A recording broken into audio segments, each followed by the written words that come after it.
41 feet ऊंचा और 24 feet चौड़ा, ऊंचा मेहराबदार दरवाज़ा, दरवाजे की 3 मंजिलें और यहाँ से प्रवेश करने के बाद प्राचीर पर पहुँचने के लिए सीढ़ियाँ हैं और अब तो यहाँ विशिष्ट व्यक्तियों के लिए लिफ्ट भी है।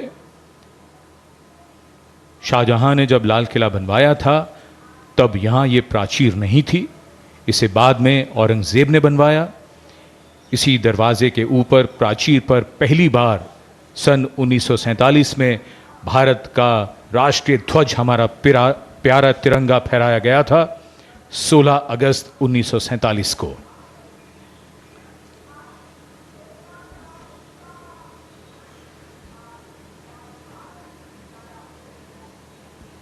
The school children awaiting the arrival of the Prime Minister at the ramparts, and this is the first level of the ramparts.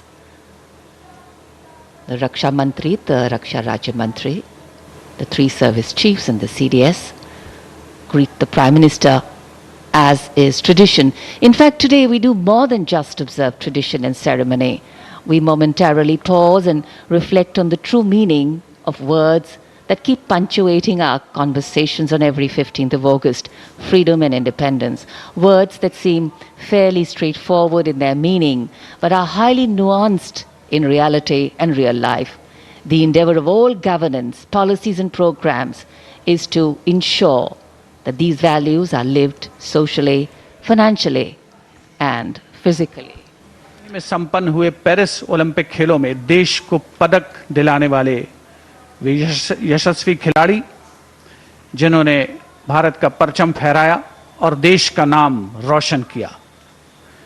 78वें स्वाधीनता दिवस का ये पावन अवसर है। मौसम करवट ले रहा है, थोड़ी बहुत बूंदाबांदी हो रही है, लेकिन देशवासियों का जो संकल्प है, देश के प्रति त्याग और बलिदान, समर्पण की जो भावना है, वो न कभी कम हुई है न कम होगी। माई भारत का लोगो तिरंगे में समाहित होकर के बहुत ही नयनाभिराम दृश्य प्रस्तुत कर रहा है। आज के इस स्वाधीनता दिवस समारोह को विशेष कलेवर प्रदान कर रहे हैं देश के कोने कोने से पहुंचे हजारों की संख्या में वे प्रतिभागी जिन्होंने भारत सरकार की कल्याणकारी योजनाओं का लाभ उठाया है और देश को आगे बढ़ाने में महत्वपूर्ण भूमिका निभा रहे हैं। मौसम लगातार करवट बदलता हुआ आंख मिचौली सी चल रही है। बारिश कभी थम जाती है, फिर होने लगती है और ऐसा तो हम सब मानते हैं कि शुभ अवसर पर ఢిల్లీ ఎర్రకోట నుంచి ప్రత్యక్ష ప్రసారం మనం చూస్తున్నాము। 11వసారి ఎర్రకోటపై జాతీయ జెండా ఎగురవేస్తున్నారు ప్రధాని నరేంద్ర మోదీ। అంతకుముందు రాజ్ఘాట్లో మహాత్మా గాంధీకి ప్రధాని మోదీ నివాళులర్పించి ఆ తర్వాత నేరుగా ఎర్రకోటకు చేరుకున్నారు। కేంద్ర మంత్రులు రాజ్నాథ్ సింగ్, ఇతర అధికారులు ప్రధానికి స్వాగతం పలికారు।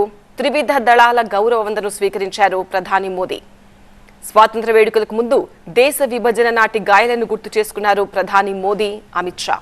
ఇవాళ ఎర్రకోటలో చాలా మంది వీఐపీలు హాజరైన దృశ్యాలు కూడా మనం చూసాము। ఎర్రకోట వేడుకలకు ఒలింపిక్స్ లో పాల్గొన్న క్రీడాకారులు కూడా హాజరయ్యారు। అది ఈసారి ప్రత్యేకం।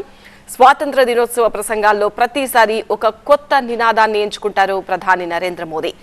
ఎర్రకోటపై మాటిస్తే నెరవేర్చి తీరాలి అనే సంకల్పంతో ప్రధాని మోదీ పనిచేస్తూ ఉంటారు।